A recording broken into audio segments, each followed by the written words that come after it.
Bienvenidos a otro programa de segundo capítulo, y como espero que sea de costumbre, estoy acá con mi compañero Javi. ¿Cómo estás? ¿Qué tal, Yago? Buen día, gracias por estar ahí, gracias por las repercusiones del primer capítulo.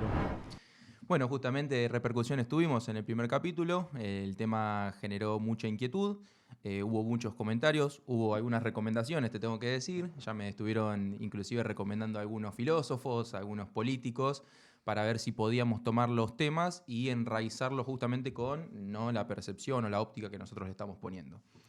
Bueno, No hay nada más diferente que un filósofo y un político, ¿no? El político es como el antifilósofo.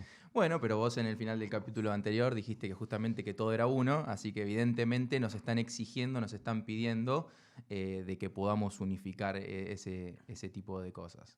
En el capítulo anterior estuvimos hablando justamente sobre el deber, sobre el querer, sobre esa deuda que tenemos nosotros, sobre esa ley que nos recuerda continuamente por qué tenemos ese deber y todavía no lo estamos cumpliendo o tomando.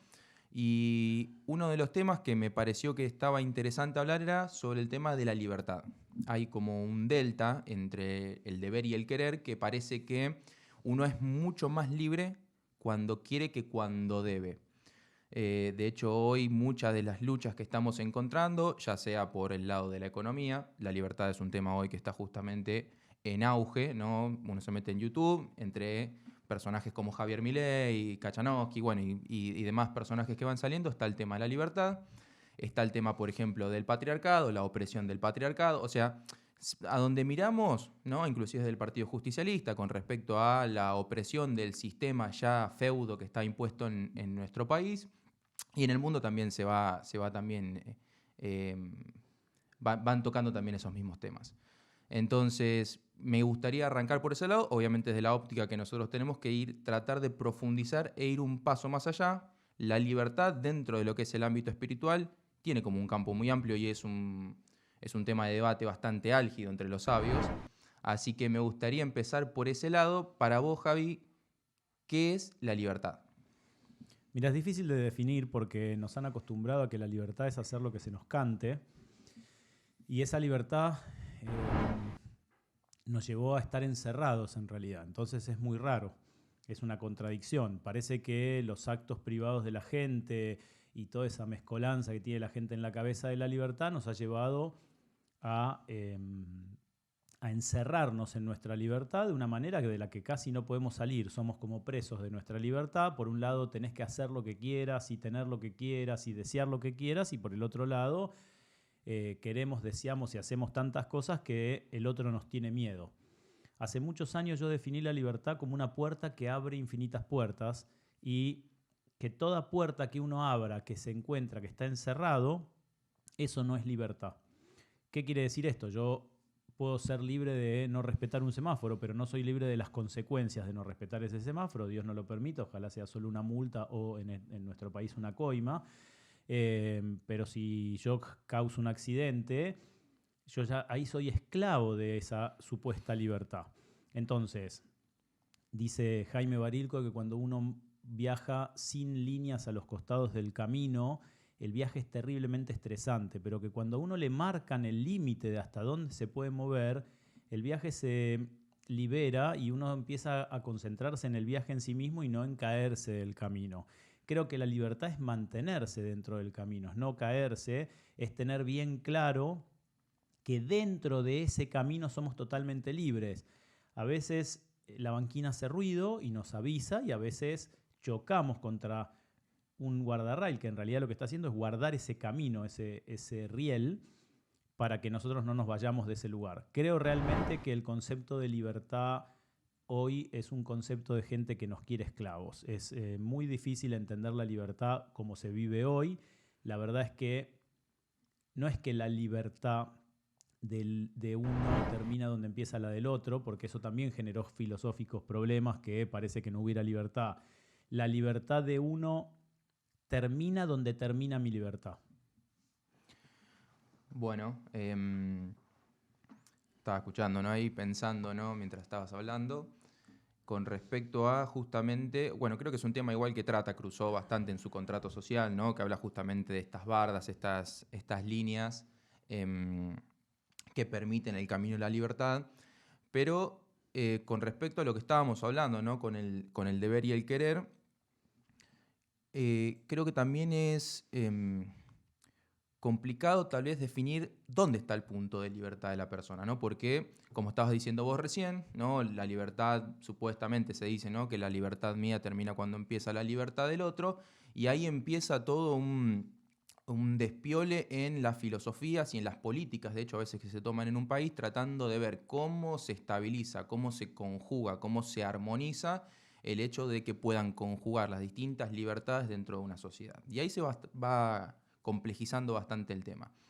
Ahora, me gustaría también encarar el tema de, para la persona, como bien decías vos, qué es la libertad, y encontrar tal vez algo que hablan mucho los sabios, que es el libre albedrío, ¿no? O sea, dicen los sabios que cuando uno en realidad está en una posición de libertad o de elegir libremente, en realidad es porque hay un conflicto.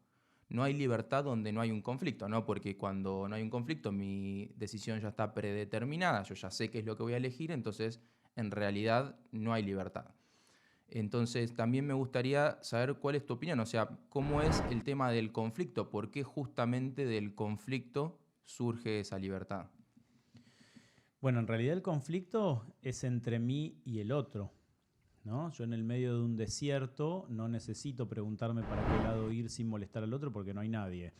El conflicto surge entre si yo soy libre de dar mi próximo paso después de este que estoy por dar y si en mi libertad de dar el próximo paso estoy prohibiendo o impidiendo o limitando la libertad del otro. Me parece que es muy difícil definir libertad porque el hombre nació sin límites y después se limitó. Entonces se encontró con que tenía que inventar un sistema de límites que va corriendo atrás de los límites. Ponemos una ley para qué hora empiezan las fiestas y una ley a qué hora terminan, en los consorcios a qué hora se puede empezar a martillar, pero después sale una persona que dice yo duermo de día, entonces necesito que no. Y es muy difícil. El, Cuando, como dijimos en el programa pasado, cuando el hombre se empezó a percibir uno diferenciado del otro, empezó a necesitar que le dijeran a dónde empezaba el otro. Y ahí empezó este conflicto entre libertad y restricción, ¿no? Llevamos no sé cuántas, 14, 20, 50.000 leyes, 100.000 leyes y hemos llegado al punto en que hoy ni siquiera podemos confiar en los abogados porque los abogados no conocen las leyes, entonces es como que tenemos un sistema que nos prohíbe defendernos. ¿Y qué es defender? Es decir que mi libertad era mía. Entonces es como ridículo. Si era tuya la libertad, ¿qué haces defendiéndola delante de un tribunal? El conflicto es en realidad entre mi percepción de yo y la percepción del otro de su yo. Entonces, eso a nivel físico. Y a nivel metafísico, el conflicto es entre mi percepción de yo y mi percepción de no yo. Si yo doy un paso que me rompe espiritualmente, estoy generando un conflicto espiritual que me niega las libertades. Tratando de un ejemplo que entiendan todos, es cuando uno hace una macana y no puede dormir a la noche. Ahí no es que uno no se cansó físicamente o que se le borró el sueño. Hay un conflicto espiritual interno, consecuencia de haber tomado una mala decisión. Quiere decir que a nivel espiritual también hay puertas que no llevan a ninguna otra puerta y parece que quedamos como presos de nuestra decisión, que pareció libre, pero que en realidad no lo fue. Entonces, dicen los sabios que si no hay conflicto no hay libre albedrío porque solo frente al conflicto uno tiene que parar y pensar y decidir y ver si decide limitar su libertad o la libertad del otro. Y hay un montón de leyes con respecto a cómo tomar esas decisiones en conflicto para que no nos limiten la libertad futura. Ese punto que estás hablando, ¿no? De hecho, del decir, ¿no? Que cuando uno a la noche se va a dormir, la verdadera tranquilidad, ¿no? O la paz mental está en la resolución de ese conflicto cuando no ese conflicto fue en pos. Ahora, evidentemente, en el día nosotros no nos encontramos con tantas situaciones de conflicto, ¿sí? Porque la realidad es que hay muchísimas cosas que evidentemente ya están predeterminadas en nuestro proceso de decisiones. Nosotros no nos levantamos todos los días planteándonos si hoy vamos a matar o no vamos a matar a alguien. La realidad es que nos levantamos y esa decisión ya está tomada. lo mismo muchísimas veces con lo que vamos a comer, lo mismo muchísimas veces cómo nos vamos a relacionar con las distintas personas. Mirá, te corrijo, yo creo que sí nos levantamos pensando si vamos a matar o no. Cada vez que alguien te tira el auto, cada vez que alguien quiere que te corras, en realidad está queriendo matar tu libertad, que es lo mismo que matarte a vos. Tenemos muchas cosas que hemos aprendido con fuego, ¿sí? Pero es mentira que ya las tenemos decididas de antemano. Es mentira porque de hecho cuando hay una emergencia nosotros decidimos obviar todo eso que entró, esa letra que entró con fuego. Y en realidad vivimos en una sociedad violenta porque esas cosas que las sociedades resolvieron y que decidieron que ya no les generaban conflicto en la situación de supervivencia, ¿no? El tipo que se está ahogando no se fija como nada. Y el tipo que se está ahogando en su sociedad no se fija cómo es como socio de esa sociedad. Entonces yo no coincido. Yo creo que estamos viviendo un momento en el que todos esos instintos que habían sido reprimidos y no educados, dicen los sabios que la diferencia entre educar y reprimir o domesticar o domar es cuando no está el domador. El león domado, cuando no está el domador, se come al chico que entra a la jaula. Y el león educado, cuando no está el domador, no se come al chico que está adentro de la jaula. Entonces, creo que hoy nosotros estamos, como no confiamos en el domador, es más, lo repudiamos, lo odiamos, no lo aguantamos, queremos que se vayan de una vez, son grandes represores de toda libertad. Quieren incluso en este momento, a través de políticas absurdas que rompen la base social, limitarnos en esas libertades que nosotros ya teníamos resueltas, ¿sí? Como las libertades de elección, de género, de un montón de cosas que hoy se han puesto sobre el tapete en conflicto, porque esta gente quiere que nuestras decisiones mentales también estén resueltas de antemano, como el no respetar un semáforo. Y lo que han logrado es que hoy tampoco se respete un semáforo. Bueno, está bueno igual de que podamos no estar de acuerdo porque una de las cosas que me dijeron es que ya querían que recibiéramos invitados. Entonces, evidentemente, encontraron que en nuestro primer programa estábamos demasiado de acuerdo con las cosas. Así que me voy a poner un poquito también en ese papel en contra para debatir un poco el tema. Yo creo que en realidad eso que decís vos está bien, pero que, bueno, dice creo que el libro de Michelet, ¿no? Que un juez no debe recibir soborno, creo que una vez lo hablamos, el tema de cómo los procesos de autoengaño, ¿no? En realidad hacen aparentar de que uno tiene una libertad de elección cuando en realidad al parecer no la tiene. Raveliao Dessler habla de un ejemplo sobre un fumador, ¿no? Que de repente un día se despierta a la noche con dolor de pecho, va al médico, el médico le dice si seguís fumando esto se va a complicar muy gravemente. El tipo llega a su casa a la noche, le da ganas de fumarse un cigarrillo y de repente se lo fuma. Entonces explica Raveliao Dessler, ¿no? Un animal, inclusive un animal que decimos que no tiene libertad de elección, o por lo menos no tiene ese punto de libre albedrío humano que estamos hablando, el instinto más básico es alejarse del peligro. En cambio, la persona tiene la manera de generarse autoengaños para tapar una de las dos opciones, sobornar a ese juez, ¿no? Y terminar eligiendo, o no eligiendo en realidad, sino siguiendo su deseo. Entonces, yo a lo que iba con respecto a que no decidimos levantarnos con el conflicto de matar o no matar, me refiero como un ejemplo, ¿no? Obviamente cada uno tendrá su punto de conflicto en el día, pero que en la gran mayoría de las decisiones no estamos siendo libres. ¿Por qué voy a este tema? Porque con respecto al deber y al querer, yo noto que en la filosofía del deber lo que hace que la persona a veces entre como en un conflicto o en una crisis con respecto a, bueno, tengo una deuda, debo algo, y como que se empieza en una situación de estrés en la cual necesito saber qué es eso que debo o cómo lo debo o qué es lo que tengo que hacer. Entonces, también se pone en una situación en la cual pareciera como que se queda estático, ¿no? Le agarra el miedo, dice, bueno, entonces esa deuda es demasiado grande, ese punto de conciencia no lo puedo aprender, no lo puedo captar, entonces directamente sigo con las pulsiones de mis deseos. Esperá, te voy a corregir una cosa. Sí. El animal puede salir de la zona de peligro. De hecho, volvemos al desierto. Si yo pongo un leopardo, o peor, a Bambi, ¿no? Herido y que no puede caminar en el medio del desierto, da una vuelta de 360 grados, ve que no hay ningún depredador y sabe que está fuera de peligro.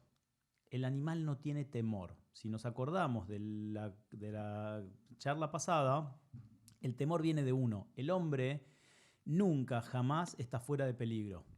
Porque cuando no lo amenazan de afuera, como el hombre tiene una misión especial en la naturaleza que no la tienen los animales, el hombre nunca está fuera de peligro. Si los peligros no son externos, los peligros son internos. Entonces, el hombre está siempre en una situación de conflicto porque cuando no hay peligro, el otro día escuchaba un sabio que decía, ¿no se dieron cuenta que de golpe están tranquilos en el auto escuchando música y mentalmente se están peleando con alguien?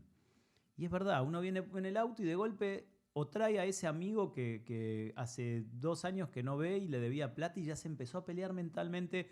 El hombre vive en situación de peligro y por eso vive en situación de riesgo. Perdón, pero ahí lo estarías poniendo también en un punto reactivo, ¿no? O sea, cuando uno reacciona frente al peligro, en realidad tampoco es que está siendo libre de elegir, como el animal, ¿no? O sea, el animal va haciendo su vida, cuando se encuentra con un peligro reacciona.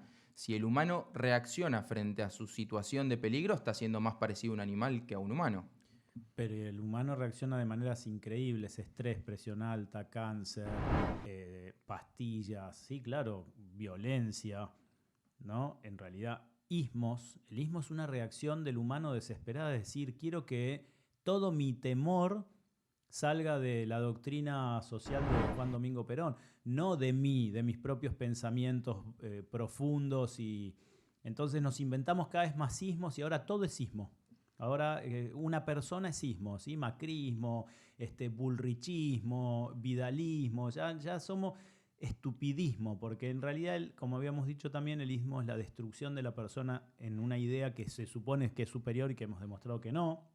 No hay ninguna idea superior a cada persona, porque la idea que es el conjunto de estupideces de un montón de gente nunca es mayor a la idea de un creador que creó ese ser único con esa misión. ¿Y por qué se estresa de ser el mismo? Porque se quiere disolver en ismos que no entiende y eso le genera amenazas terribles, ¿sí? Perdón, pero cuando también se meten esos sismos, en realidad es como dijiste vos en el programa pasado, la persona se desmaterializa, deja de ser. Entonces, en realidad, ya ni siquiera entra dentro de un punto de libertad. En realidad es esclavo de ese ismo, es esclavo de esa doctrina, es esclavo de esos patrones que le impusieron, ya sea por su educación, ya sea por las vivencias que tuvo, ya sea por el país en el que nació, ya sea por el contexto temporal en el cual se desenvolvió. Pero en realidad, cuando vemos que la persona se materializa, en realidad es cuando sale de ese ismo. Entonces, en realidad está saliendo de esos patrones autoimpuestos. La forma que tiene la persona de desmaterializarse son las enfermedades de todo tipo, ¿no? La enfermedad mental es el máximo karma porque de ahí ya no puede salir solo. Yo llego a mi casa con frío, prendo el aire acondicionado no calienta y lo apago. Ahora, si el aire acondicionado se prendiera solo y no se da cuenta que no está calentando y empezar a hacer como hacen los aire acondicionados, un esfuerzo cada vez más grande para calentar y no puede, al final el aire acondicionado se termina quemando. Eso es lo que pasa con la persona. El conflicto de no poder resolver, porque la única desmaterialización que tiene que lograr la persona es en el uno mismo. Pero cuando se empieza a diluir en otros sismos, empieza a generarse a sí mismo enfermedades que después él no puede resolver, salvo quemándose, ¿sí? De todo tipo. Entonces, el hombre no es del todo libre mientras no es él mismo, porque no puede salir de ahí, ¿sí? Si el aire acondicionado fuera él mismo, calentaría. Entonces, cuando llega a la temperatura que tiene que llegar, se apaga. Cuando no puede ser sí mismo porque tiene algún tipo de enfermedad o desperfecto, empieza a hacer un esfuerzo mucho mayor, se empieza a estresar, los materiales también se estresan y el estrés lleva al quiebre. Y ese quiebre lleva a veces a la muerte del equipo o de la persona o de lo que fuera. A veces, como decía recién, muertes mucho peores, ¿no? Daños cerebrales que le limitan la motricidad, el pensamiento, locura, estrés y ese tipo de cosas. Entonces, volvemos a esa puerta que nos encierra en vez de abrirnos otras puertas, ¿no? Hay una puerta última que es la de la sabiduría donde uno abre hacia la amplitud absoluta. Entonces ya las decisiones que toma siempre son abiertas. Mientras no lleguemos a ese nivel, las decisiones que tomamos siempre llevan a lugares que nos dan más o menos puertas posteriores a esas. Y eso nos lleva a no hay ninguna libertad que nos recuerde el error en el futuro. Si es verdadera libertad, no tenemos nada negativo que recordar en el futuro, ¿sí? El conflicto que genera estrés es el que nos va como previniendo de que nos va a recordar ese error o esa parte errónea de esa decisión en un 99% correcta, que en el futuro nos va a generar un problema serio, que es el recuerdo de eso equivocado. Nosotros somos como el disco rígido de nosotros mismos. Aunque nadie nos vea, nosotros estamos todo el tiempo grabando clústeres con nuestra historia, que en algún lugar y en algún momento, después de fragmentarlo, nos lo van a hacer ver uno por uno. Eso que dejamos grabado, aunque no vayamos a verlo conscientemente, nos está recordando todo el tiempo que eso quedó grabado. La libertad completa es de sabiduría completa, es saber que cada sector del disco rígido que grabamos es correcto, nos puede llegar a ser orgullosos de lo que hicimos y no vamos a tener que arrepentirnos de eso. Eso sería la verdadera libertad.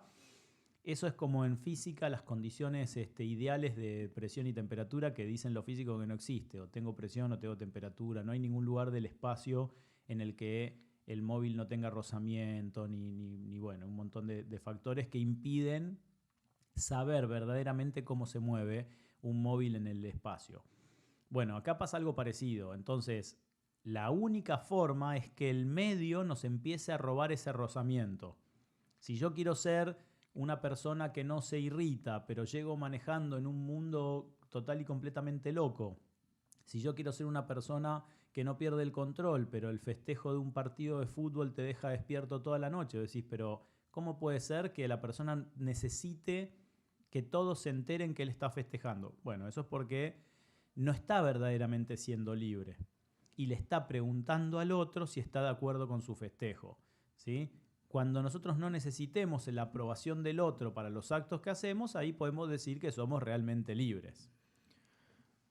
Bueno, lo que pasa es que ahí justamente vos estabas hablando de la enfermedad. Me parece que, una persona que estuvimos hablando del capítulo pasado que se llama Wolkoff, que dice que la enfermedad era igual a incongruencia, ¿no? Cuando el pensamiento, el sentimiento y la acción no están en concordancia, el cuerpo expresa la enfermedad, ¿no? Como tratando de recordarnos justamente de que hay algo dentro que todavía no está unificado. Entonces, lo que yo noto tal vez que cuando la persona se enferma o todos esos estrés, justamente son en realidad parte de una falta de libertad. De hecho, creo que una de las mejores explicaciones que encontré de lo que es el estrés y las enfermedades es cuando la persona siente que está en un punto, o siente que está en ese punto, pero él cree que debería estar en otro punto.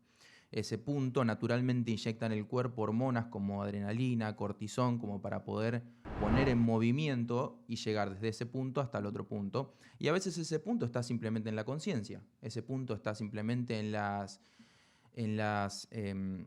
lo que espero de mí, en lo que espero de los demás, y a veces también juzgo también a los demás en justamente lo que estabas hablando vos, ¿no? Siempre veo que la libertad y las libertades chocan con los otros. Entonces de repente me encuentro que cuando el otro infringe mi libertad, en realidad ahí es donde yo la estoy perdiendo y no cuando me la infrinjo yo mismo, ¿no? Cuando yo realmente pierdo mi libertad conmigo mismo. Ahora, El problema es que el otro siempre infringe nuestra libertad si nosotros no estamos en el lugar en donde nosotros tenemos que estar, ¿no? Un ejemplo de lo que vos decís es, yo estoy desayunando con mi familia, pero tengo la cabeza en mi negocio. Entonces viene mi mujer y me sirve café, pero en realidad me roba, sin querer por supuesto, y por error mío, no de ella, me roba mi situación ideal en donde yo estaba en mi negocio haciendo números y cubriendo cheques. Entonces, ¿qué generó? Un conflicto, ¿sí? Y ella me mira como diciendo, pero vos estás totalmente loco, te estoy sirviendo más café y me contestás de esta manera. Bueno, el 100% de las enfermedades se deben a estar en un lugar y querer estar en otro. Y a veces el lugar en el que queremos estar no es el nuestro. Entonces el estrés es aún mayor porque nosotros no sabemos estar en ese otro lugar, ¿sí? Yo no sé estar en el lugar de George Soros o de Bill Gates. No sé quiénes son. Perdón, de hecho, justamente uno de los motivos por el cual también traía este tema, ¿no? Es cómo de repente veo que la gente se esclava de su tarjeta de crédito, justamente porque quiere ser George Soros, ¿no? En realidad es de toda su vida, de su tarjeta de crédito, de su marca de ropa, de ir, o sea, si uno tiene una entrevista de trabajo y se le manchó la puntita del zapato, puede llegar a obsesionarse tanto que el tipo que lo está entrevistando piense que el tipo es un idiota y en vez de decirle, mirá, ¿sabés qué? Viniendo para acá, me había preocupado, me levanté temprano, me vestí y se me manchó pisé un charco y se me manchó el zapato y no quiero que pienses que yo soy un desprolijo. Y ahí se acababa. Ahora, el hecho de no estar en el lugar en donde uno está, ¿no? ¿Por qué se pone tan nervioso y se estresa tanto esa persona que tiene el zapato manchado? Porque se está queriendo poner en la cabeza de su entrevistador. ¿Y qué dice? Él va a pensar que yo soy un desprolijo y que no sé, y que voy a venir sin lustrar los zapatos. Y a lo mejor se resuelve sentándose en el escritorio diciendo, uy, vos también pisaste el charco, le dice la persona que lo está entrevistando. Y se acabó. Pero eso de no estar en el lugar en donde uno está hace que nos generemos muchísimo daño. Si yo pudiera entender que yo tengo que estar en mi lugar, yo no vine acá a mostrarle zapatos lustrados ni a meterme en la cabeza de qué estará pensando de mí. Yo vine acá a decirle a él todo lo que yo tengo para darle a su empresa y los cambios que puedo generar en su empresa. Pero nos cuesta mucho ponernos en nuestro lugar porque de nuestro lugar nosotros somos responsables. Bueno, ¿no? Y ahí justamente estabas hablando de con respecto a lo que le tenía que dar al otro, ¿no? Muchas veces parece que en realidad cuando uno le tiene que dar al otro, en realidad está perdiendo esa libertad, ¿no? Perdiendo eso que pareciera que fuera de él, ¿no? Y me parece un punto muy interesante justamente el que estás hablando. Me gustaría profundizar un poco en ese tema, ¿no? ¿Por qué decís que cuando uno está en esa capacidad y en esa posibilidad de dar al otro, en realidad está siendo libre? Bien, nosotros vinimos acá a darle al otro, ¿sí? Porque yo, acordate que tengo que completar al otro para que el otro me termine exigiendo que yo me complete, ¿no? Y me está dando, me está marcando un camino, me está convirtiendo en esas líneas que decía Barilco que hacen que el camino sea relajado. Cuando yo me doy para mí, el egoísmo, que es uno de los sismos más asquerosos, porque no solo me diluye a mí mismo en mí mismo, pero en mí mismo físico, sino que me diluye a mí mismo de mi medio social. ¿Sí? El egoísmo hace que yo no esté en ningún lado, ni en mí ni en el otro, porque aparte el egoísta llega un momento que ya ni siquiera disfruta. Cuando yo empiezo a darle al otro, estoy empezando a reconocer que sin el otro yo no puedo ser, y empiezo a ser libre porque empiezo a entender que el otro no es que sea mi límite, es que nosotros somos el infinito sin límites entre todos juntos. Cuando yo le pongo un límite al otro, estoy poniéndome un límite a mí, de una manera terrible, porque me estoy impidiendo, estoy diciendo hasta acá no puedo llegar. De hecho lo dijimos, ¿no? Mi libertad termina donde... Es tanta la cantidad de gente que si uno realmente cree eso de que mi libertad termina en donde empieza la del otro, nadie debería pasar primero por un ascensor, la puerta de un ascensor. Estaríamos eternamente en la puerta diciendo pasa vos, pasa vos, pasa vos. Ninguno podría pasar por si se creyera realmente que si pasa primero está vulnerando la libertad del otro, se acabó la vida social. Entonces tengo que darle al otro para decirle que hasta que yo no me libero de esa decisión, yo no puedo empezar a generar ese conflicto, porque en ese conflicto de ver si yo le doy al otro es en donde realmente empieza lo que se llama libre albedrío, que es lo que me permite a mí decidir qué es lo que quiero grabar en ese disco rígido.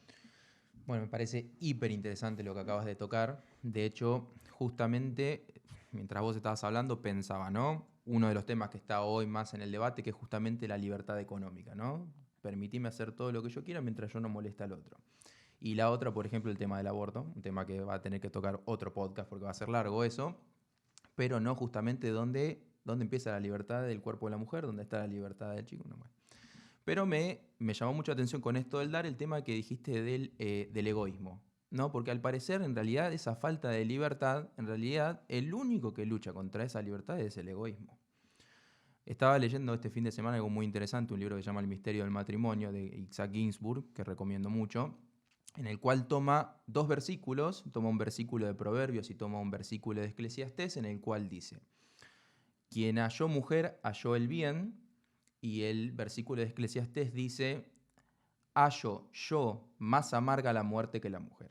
Entonces, el libro trae obviamente por qué esta contradicción de versículos del mismo sabio y se fija en un detalle que dice que en la frase, en la segunda frase, entre medio de hallo, yo, ¿no? Y la mujer está la palabra yo. Entonces trae justamente el tema del egoísmo. Me parece que muchas veces en realidad la gran batalla con la libertad la tenemos contra nuestro propio ego, la batalla en realidad es contra nosotros mismos, contra nuestro apetito desiderativo sin freno, ¿no? Y no, como decías vos, en la libertad del otro. Me parece que simplemente el único problema, el único instante en el cual nos encontramos con ese conflicto es justamente si yo quiero darle al otro o si yo quiero ser egoísta con el otro. Lo que pasa es que estamos planteando una libertad que no incluye el deber. Entonces ahí hay un mambo que es difícil de resolver.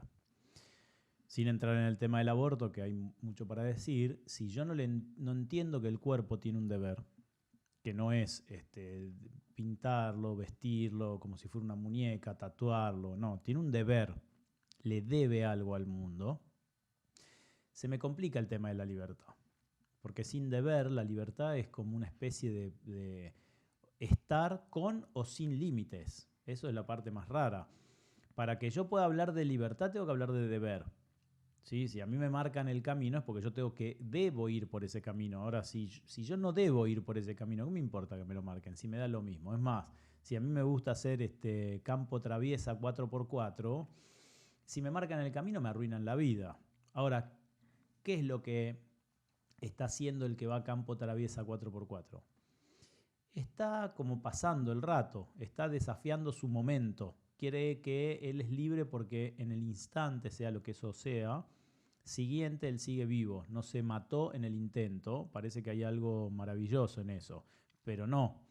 Vivir sin deber hace que yo parezca que soy libre hasta que se rompe mi vehículo, ¿no? Si yo no tengo un deber, entonces no tengo posibilidad de ser libre. Es mentira, dicen aborto libre, seguro y gratuito. Eso es mentira, puede ser seguro y gratuito, pero no va a ser libre. Porque yo para ser verdaderamente libre tengo que preguntar un deber. ¿Dónde está mi deber? A mí me llamó la atención en la discusión del aborto que en general las religiones, y hablo de las religiones como todas, porque expusieron todas, no tuvieran argumentos para defender algo tan obvio como el hecho de que abortar no es una libertad. Puede ser un divertimento, pero no puede ser nunca una libertad, porque nada que se desprende del deber es una libertad. Entonces, realmente digo que es importante entender que mientras no entendamos el deber, no vamos a poder nunca hablar de libertad y empezamos cada vez más a limitarnos y limitarnos y limitarnos y limitarnos al punto de que se sueña con un sistema totalitario absoluto en el que el hombre no sea libre, porque entonces parece que dentro de ese totalitarismo va a ser completamente libre. Eso es una mentira, porque la libertad tiene como finalidad la felicidad. La libertad no tiene como objetivo el pasar el momento y durar un ratito más. Sí, eso es diversión. Si yo le pregunto a la gente cuál es el antónimo de diversión, la gente me va a decir que es aburrimiento. Y eso es mentira. ¿Sí? El antónimo de diversión es inversión. Yo puedo repartir lo que primero ahorré. ¿Sí? Si yo no invierto, no puedo divertir. ¿Sí? No puedo repartir o separar en pedacitos eso que ahorré. El aburrimiento es otra cosa, es no saber qué hacer con su vida, que es eso, es tristísimo, es el paso previo a la depresión. Pero la inversión es el antónimo de la diversión. Entonces, yo invierto en mí, invierto en mi sabiduría, invierto en mi paternidad, invierto en mi fisicalidad, invierto en mi espiritualidad, para que mi vida después sea divertida. Ahora, ¿qué es divertir? Crear al otro. ¿Para quién divierto? ¿Qué hace el avaro? Amarroca. No importa cuánto tenga. Como nunca divierte, nunca reparte, jamás puede ser feliz. Porque nunca entendió el sentido verdadero de ese ahorro como indiscriminado que lo llevó a nada. ¿no? Hoy está muy de moda cada vez más, ¿no?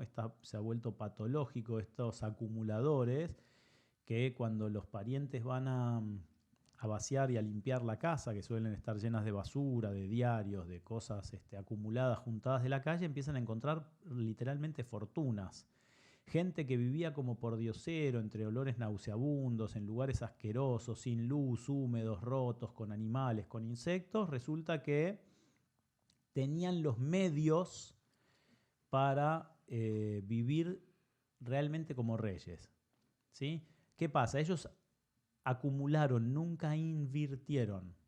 Porque ¿cuál es la diferencia entre la acumulación y la inversión? Que la inversión tiene un fin, que puede fracasar, pero tiene un fin. La acumulación no, tiene el fetiche, la idolatría, esto de contar las monedas, pero no tiene ningún fin, entonces nunca es divertido. Y si cuando uno divierte es cuando empieza a crear su situación de libertad, que a la vez crea la situación de felicidad. Sin eso no puede funcionar.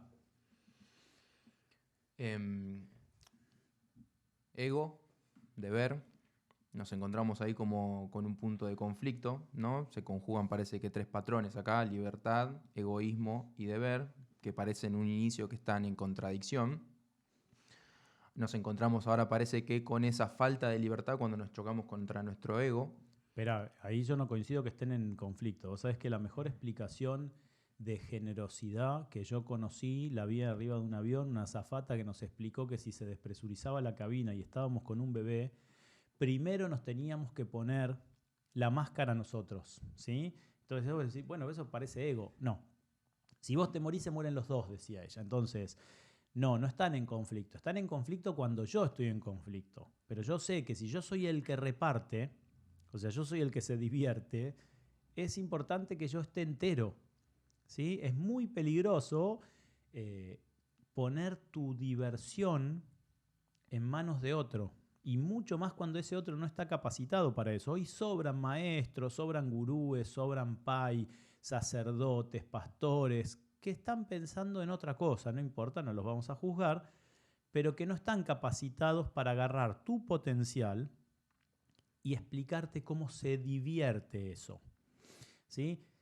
Si yo realmente me divierto, mi energía nunca genera conflicto, no hay estrés, no hay cansancio, no hay violencia, ¿sí? Hoy la gente está haciendo cosas que no la divierten. ¿Y por qué no la divierten? Porque no es para lo que ni el universo invirtió en ellos, ni ellos invirtieron en ellos. Es muy difícil que alguien que tuvo una vocación desde muy chico, que se preparó en esa vocación, que se convirtió en eso que él hoy es profesionalmente, es difícil que esa persona no sea una persona alegre, que disfruta de la vida, que le gusta ir a trabajar, que le gusta volver a su casa.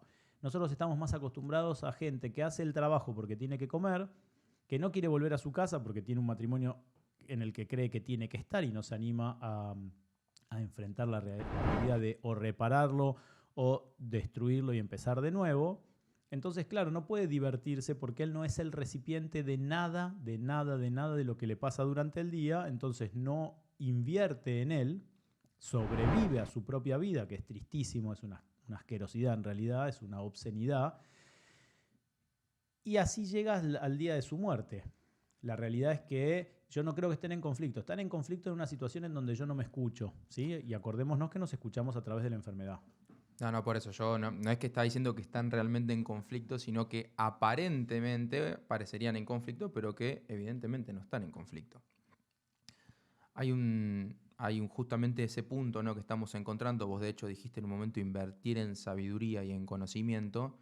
Evidentemente, si la persona no trata de encontrar ese conocimiento, evidentemente nunca encara ese punto de conflicto, evidentemente nunca encara esa lucha con el ego, ¿no? Entonces, al parecer nos encontramos en un punto en que si la persona no suma conocimiento, es imposible que evidentemente pueda luchar contra ese ego.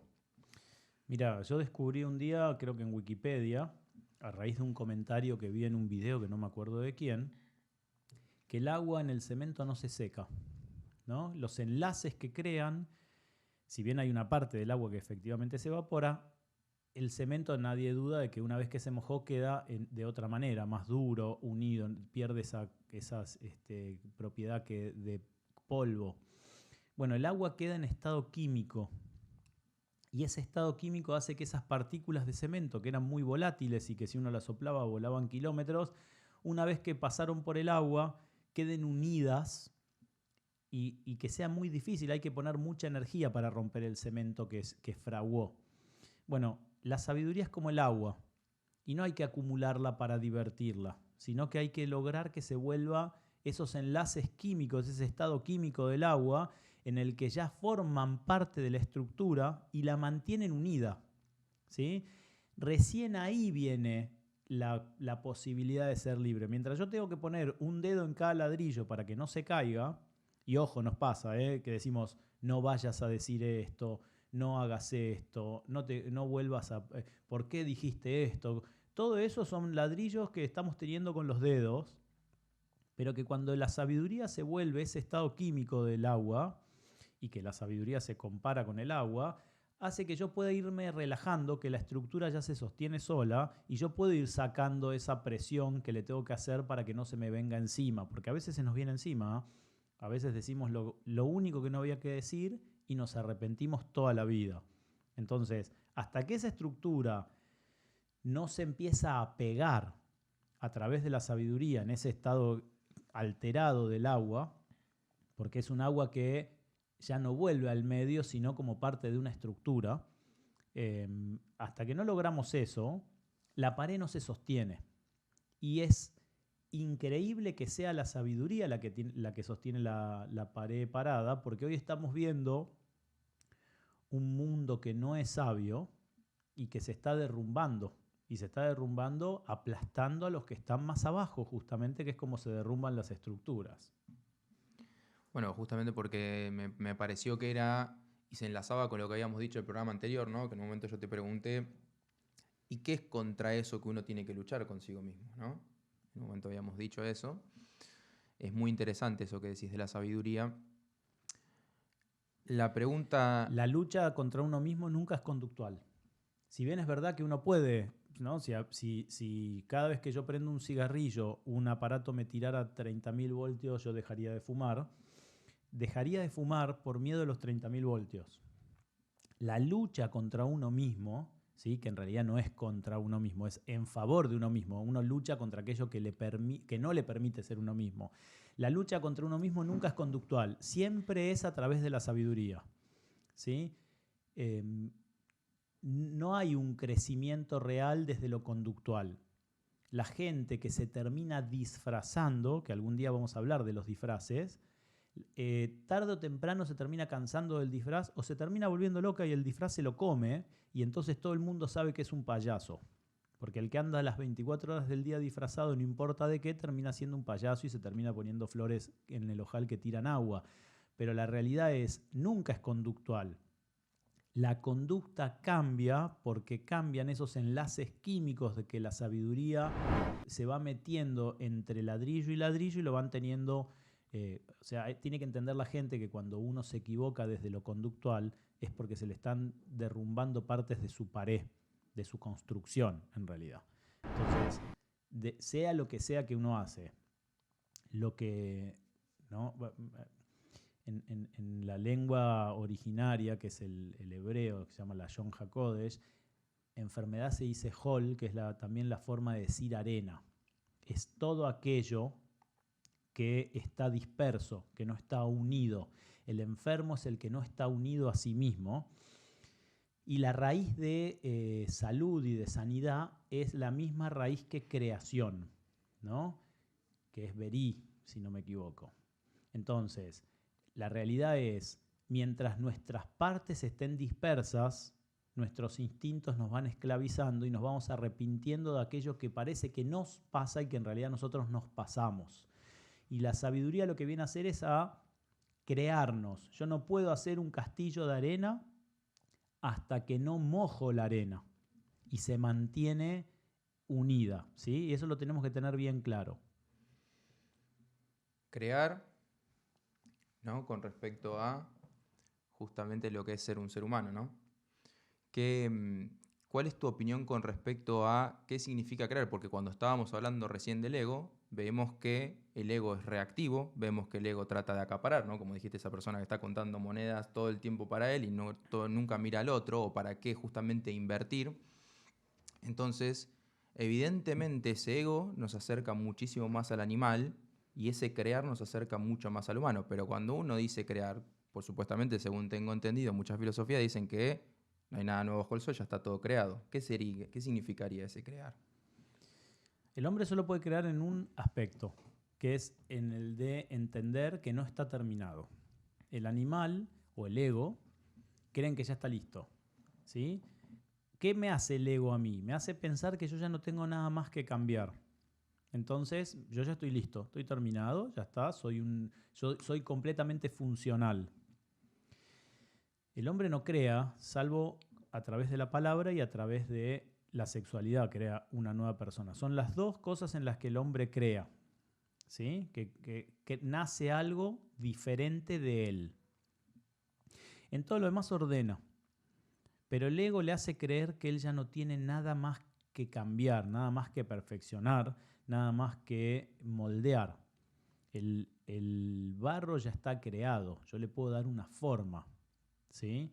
Darle una forma es decirle cómo se van a secar esos enlaces químicos del agua para dejarlo en una estructura que no cambie. Esencialmente el barro sigue siendo barro. La función de florero se la damos nosotros, pero no, yo no creé un florero, ¿sí? Le pedí al barro o le expliqué al barro o contuve al barro hasta que le di forma, ¿sí? Lo informé, lo metí dentro de una forma, ¿sí? En realidad le hice cristalizar una idea que es ajena al barro. Perdón, una consulta entonces, porque cuando vos estás formando, ¿no? y creando eso, tiene que ser justamente con un sentido, no con un deber. Lo que pasa es que el deber y el sentido deberían ser lo mismo, ¿sí? Si yo entendí verdaderamente cuál es el verdadero sentido, voy a encontrar que también es mi verdadero deber, ¿sí? Generalmente cuanto más locas están las personas, más convencidas están. Cuando agarran a esta gente que entra con un arma a un supermercado y le preguntan qué hizo, dice, no, se me apareció Elvis Presley a la noche y me dijo que tenía que entrar y matar. O sea, ellos están totalmente convencidos, pero eso no es un deber, ¿sí? Entonces ahí tampoco está siendo libre. El loco nunca es libre, ¿no? Y en realidad lo sabemos tan adentro nuestro que incluso el tipo que no va a ningún lado se mueve como loco y dice, vivimos como locos. Estamos convencidos de que estamos locos y el loco nunca es libre. El loco siempre es víctima de esa locura que en realidad es él mismo perdiendo el control por completo. Pero el loco nunca es libre. En realidad solo es libre el que tiene un deber, ¿no? Que no es víctima. Bueno, entonces nos estamos encontrando en un punto en el cual al parecer no estamos siendo libres en un montón de decisiones que tomamos en el día porque la realidad es que estamos prácticamente casi todos los días en modo de supervivencia. Me acuerdo de hecho una analogía o una metáfora que me dijiste hace muchísimo tiempo que me encantaría que la expliques ahora con respecto a la gente que se compra una Ferrari para ir a velocidad de carreta. Primero te voy a contar una cosa. Yo hace mucho tiempo descubrí y lo escribí que inventamos el despertador no por la necesidad de despertarnos, sino por la necesidad de seguir durmiendo. Si el hombre no hubiera tenido la necesidad de seguir durmiendo, no hubiera necesitado un aparato externo que lo despierte, ¿sí? Después nos mentimos a nosotros. Y en el caso de la Ferrari, sí, es como la contradicción de la libertad que termina bien claro en este ejemplo. Nosotros creímos en un momento que éramos libres porque el caballo no nos permitía, porque no nos daba el tiempo, desplazarnos más allá de cierta cantidad de kilómetros.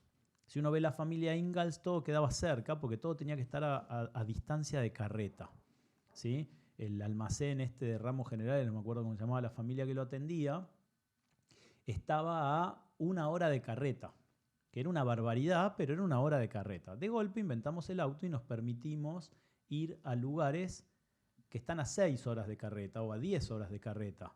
Y eso lo hacemos todos los días, pero de golpe esa libertad, que no era libertad, porque nadie tenía que ir a ningún lado más allá de la distancia de lo que pudiera ir caminando, nos estamos dando cuenta ahora que el mundo nos está como rechazando, vomitando es la palabra.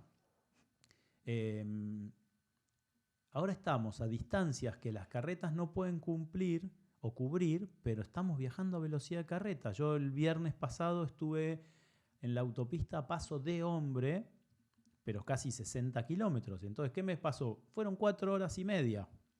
Que si yo hubiera aceptado que yo no tenía que hacer nada a 60 kilómetros de mi casa, eso no hubiera pasado. Entonces, la evolución no es libre.